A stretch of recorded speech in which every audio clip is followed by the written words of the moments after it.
My guest today is Tobias Lopez, and Tobias is the general manager of the Fort Worth Vaqueros soccer team. We wanted to get together today with him to talk wardrobe a little bit. They have a unique way they choose who goes on the front of their jersey. Now in soccer, it's a tradition, as it is in many countries, soccer, rugby, you'll see this in a lot of sports, where a sponsor name goes on the front of the shirt. Sometimes that's built into a contract, but you guys have a unique way you choose who is going to go on the front of the shirt. Tell us. Yeah, we do, Rush. We started this when we started the club in 2013. We said, okay, we're a brand new minor league team to Fort Worth. We have no history. There's never really been a significant minor league soccer team here. But as you said, all around the world, it's totally accepted to have a sponsor on the front of the jersey. You know, Barcelona, Real Madrid, Manchester United, any team that's worth its salt has a sponsorship. But knowing we were just getting started, we felt there was a value to that front, but we didn't know that we could go in and just say, okay, we want giant dollars for this prime real estate. So we said, how do we get creative? How do we get sponsors in and give them some incentive to join a startup team with no history? And especially Fort Worth, let's be honest, hasn't had a great history when it comes to minor league sports. You know, it's been tough go for a lot of different franchises. So what we said was, well, what if we get everybody to come in at a certain level and give them all a chance to win the jersey front? And so that was the incentive we came up with, is say, okay, if you come in and you become a sponsor, we're going to give you the same chance whether you're a mom and pop donut shop as McDonald's to win that jersey front. So we came up with a system where everyone would get a Easter egg, and they'd put their company name in the Easter egg. And we got Miss Fort Worth the last 5 years to come out, since she's objective, right? Nobody thinks Miss Fort Worth has skin in the game. So she's come out each of the last 5 years to then pick out a lottery ball, so to speak, and choose who would win the jersey sponsorship for each of the past 5 years. So the first year, a local nonprofit, Hispano Éxito, won. The second year was Tarrant County College. The third year was Chimera Brewing. Last year was Jim Zeta Law Firm. And this year is Fort Worth Weekly. And so that's why we were so excited about this, and especially wanted to talk to Tobias about it this morning.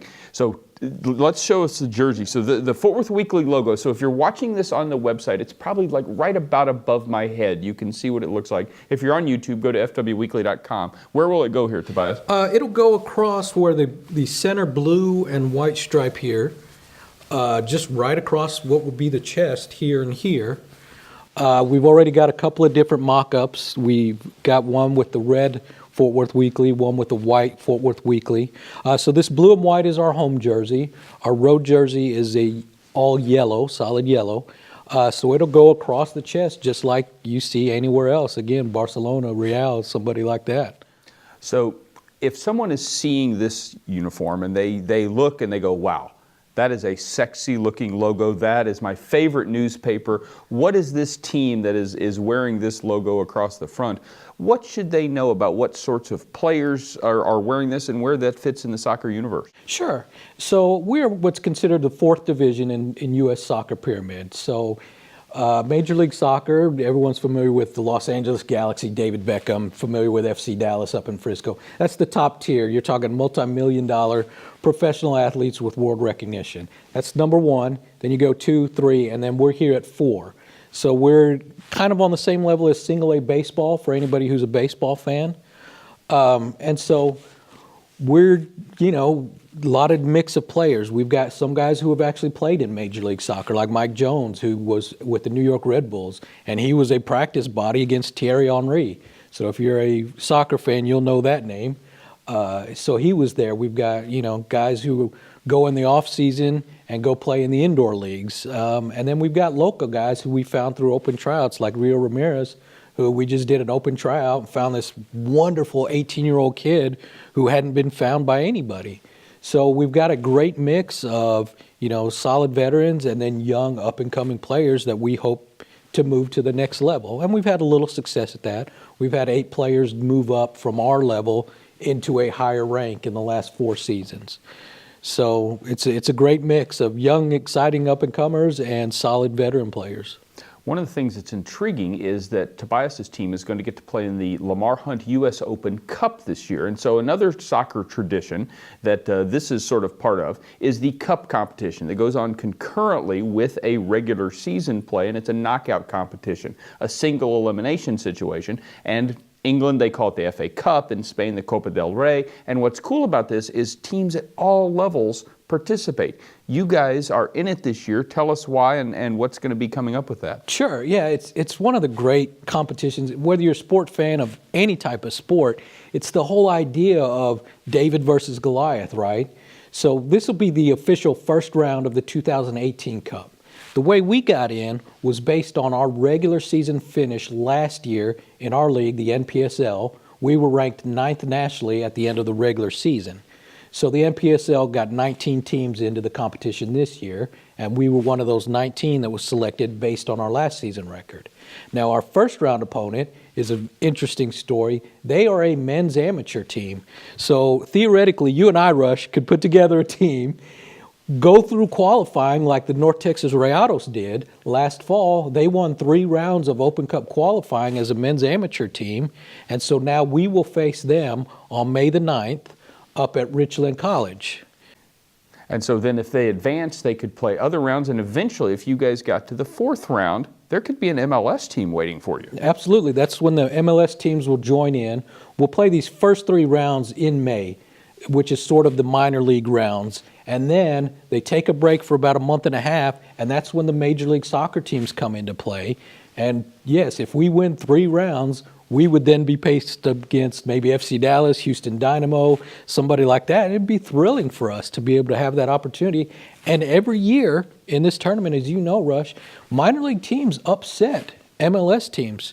In fact, FC Cincinnati last year beat 2 Major League Soccer teams, and they're a division below where MLS is. So that was really exciting. What makes again, it's a natural, it's not a contrived David versus Goliath thing. It's a real, actual, big versus little that all sports fans, they always crave that, David versus Goliath matchup.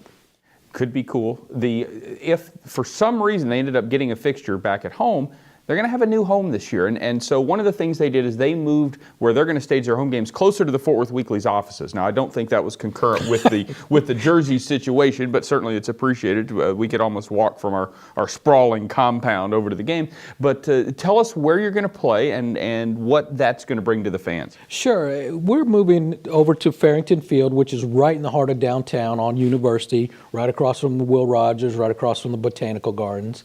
And we've been working with the school district for years now. We've been in the schools doing our kicking and reading program where our players go and read to kids. But this was an opportunity to really say to the school district, education is important, soccer is important, and it was an opportunity for us to have a really full functioning, all the video boards, all the bells and whistles that go along with a great historic facility like Farrington Field.